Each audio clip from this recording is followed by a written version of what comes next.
So, hello Sebastian. First of all, I want to thank you that you will participate in this interview. I will interview you for my master thesis with the topic Hybrid Project Management, a chance for Austrian SMEs. And I'm really looking forward to get the insights from your company and your personal experiences from the project management and the approach your company is using. And this will get me to the first question, so let's start right away. What kind of project management approach does your company follow? Hi, Florian. So happy to be here. Our company has more or less two approaches. So in general, we do project management always in an agile approach, meaning Scrum, which is super dominant at the moment. But nevertheless, we also have a method which is called dual track, meaning that we combine Scrum with Kanban. That is mainly the reason as IT projects tend to have certain work packages that are too large to fit within a sprint. So therefore, in parallel to the regular sprints from the Scrum, Kanban is running, and there are larger packages than, as already mentioned, set into. Mhm. And what would you think are the pros and cons of this approach? Yeah, first of all, a big pro of that approach is that a lot of customers, especially the larger ones, so just for your understanding, our projects are always at least 1 million or above. So meaning we tend to have quite large projects with a lot of people, and they're always IT dominant. And especially in ERP environments, there are work packages you cannot fit into a sprint, and customers in the past were very concerned using Scrum. They wanted to have the agile approach and the positive effects from being agile, meaning fast testing. You have your feedback loops. You can quite flexibly adjust something if it tends to go into the wrong direction. But still, there are larger things, setting up your system and so on and so forth, where you need more of the older approach, and by combining those, we are able to deliver the customer the best out of two worlds, the agile and the more traditional one. Something which is more a disadvantage, it has a quite large overhead, meaning you need to have a lot of people involved in the whole controlling and monitoring and steering part of your project teams. This might be a little tricky sometimes. And also there are customers, especially in these traditional industries, that are not that used to Scrum. And as I mentioned, we mostly do Scrum because otherwise we're not able to deliver our projects in time. And there might be some resistance against that approach. As your company is already using, well, a mix of different methods, are there any plans on further developing project management or adding different tools? In general, yes. So the methodology in the company I work is always, if you have a project and you use a methodology we have developed, we will always look for improvement. So this is part of our performance methodology. So every time you have a project, at the end you will evaluate your methodology and either use some fine tuning and small enhancement, or if there is something showed up and proved to be significantly good, you will further increase it and build it up as a role model for the entire company. We have platforms to share such experiences, so the company really fosters it, and yeah, more or less on a monthly basis, there are improvements to our methodology, and this is quite the way this hybrid approach actually developed and how it came to life, and this was based on a success case we had in one project. Okay, thank you. And how would you describe your organization's culture? We're super performance driven. that's definitely unique within our culture. We're highly oriented on delivering highest quality and performance internally as well as externally. Um, which is what is also quite special is you have to imagine our projects are 90% of the time we are at the customer side, meaning there are nearly no offices, which means that you have to use a lot of technology to stay in touch and to make your life easier. We use Microsoft Teams, Skype, OneDrive, and all these kind of things to keep in touch with each other. So there's a lot of communication going on. And what is also very important is everyone in the company will tell you that you personally are responsible for your career and everything. So you have to build up a network. You have to have a strong network, and you need to know and learn about people and get in contact with them because there is no one really um, yeah asking you to participate in his or her project. So you have to find your project by your own and be part of it by your own motivation and intentions. So therefore, this is I think quite unique with the culture. And last but not least, we have quite a hierarchical structure, meaning that our levels are very clear defined and you need more or less to stick to those rules because otherwise you might get in trouble because this is still quite important factor in our company. So your organization is more like a tall hierarchy, or is it rather flat? No, it's rather tall hierarchy. Yeah, definitely. Okay, So and we have like a pyramid, more or less, quite a tall pyramid. mhm. And how does this influence project management, or how is the hierarchy inside the project?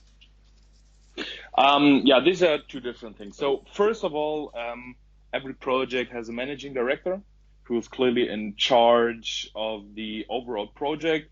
Or if these are really large projects, he's a program manager managing various projects going on the customer side. This really depends on the customer, but in general, the managing director is clearly in charge and will orchestrate the whole project.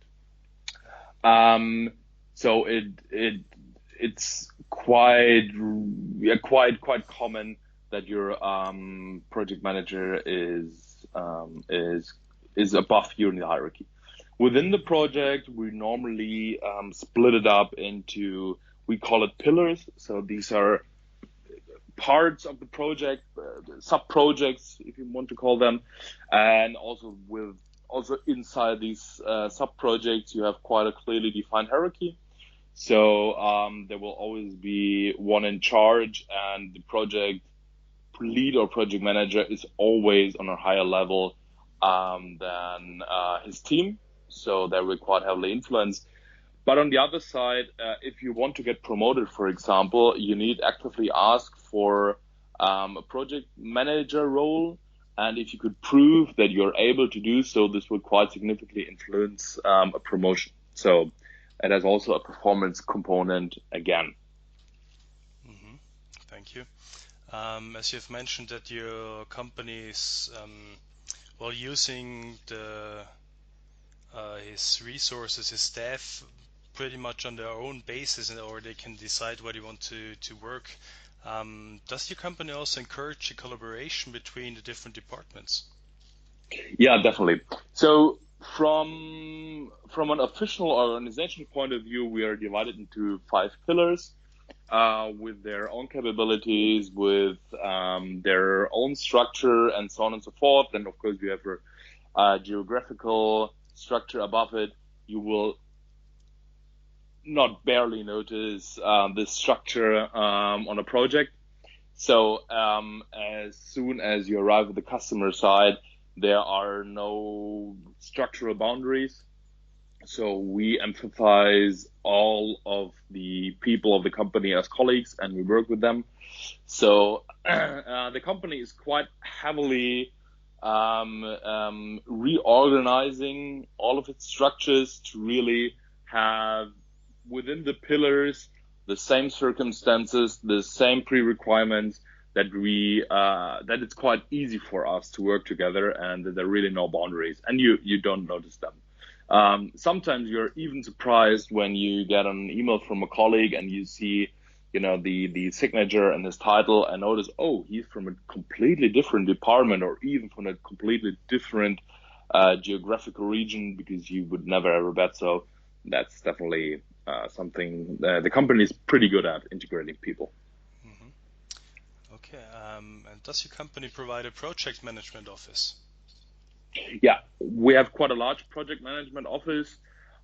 Due to the company size, we are roughly about 490,000 people with, yeah, project is our business. So everything we do is organized as a project and a little overhead, but in general, we always have projects, and it's quite heavily standardized. So for example, when I want to invoice a certain period in time for a project, then we have our PMOs, and they will handle all that organizational stuff in the background. It's quite clearly communicated. We have clear guidelines what they can provide for us. So it's something like an internal service provider, and it's working pretty well actually. Hmm. So this seems like the main purpose of it, but does it also provide, well, a space where lessons learned or something that you've learned throughout the project will be stored and thread out to everybody so they can see it and learn from their experiences in this project? Actually not, because as I mentioned, as we have so many projects, and as lesson learned is quite essential within the company, we have our distinct department beside PMO, who is actually in charge of that lesson learned and spreading knowledge and all these kind of things. So it's something even beside as an independent department from PMO. They are really more in charge for the operational project staff. Everything after that is then hand over and done in a different stream. Interesting.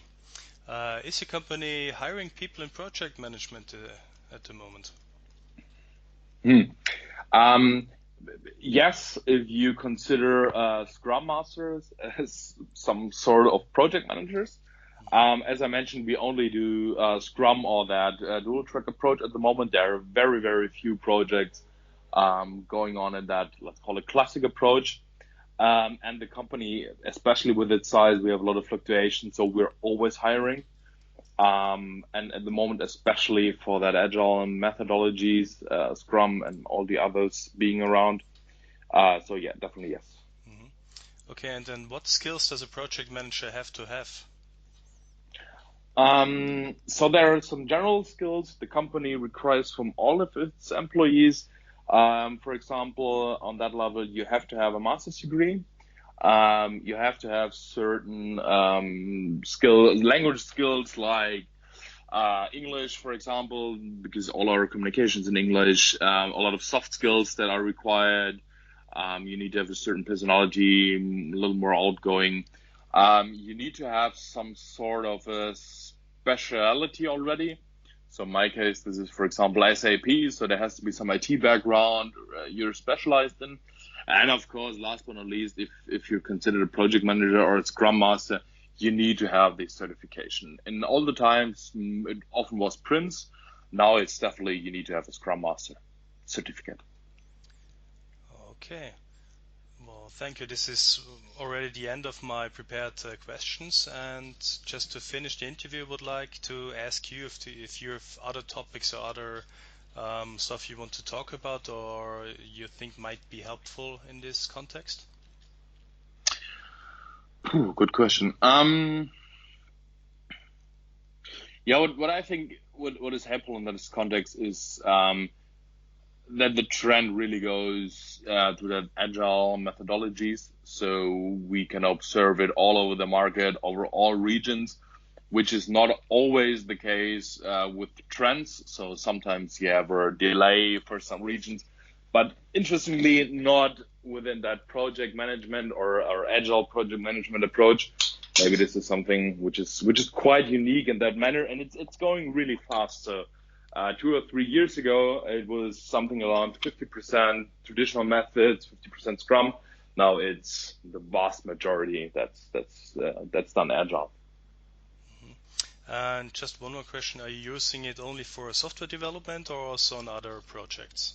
No, software development, depending on how large the project is, normally we use for software development different methods, for example, DevOps and all these kind of things that are around.